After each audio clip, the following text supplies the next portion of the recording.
राशिद खान टी20 matches में सबसे ज़्यादा विकेटें हासिल करने वाले बॉलर बन गए। अफगानिस्तान के स्पिनर राशिद खान ने टी20 क्रिकेट में अहम एजाज़ हासिल कर लिया।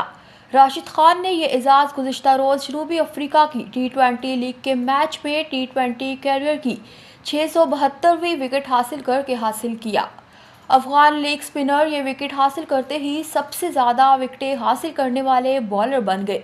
उन्होंने वेस्टइंडीज़ बॉलर डीजे ब्रावो को पीछे छोड़ दिया।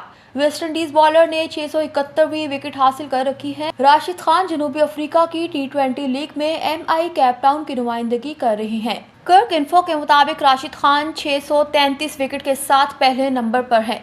631 विकेटों के साथ डीजे ब्रावो दूसरे नंबर पर है।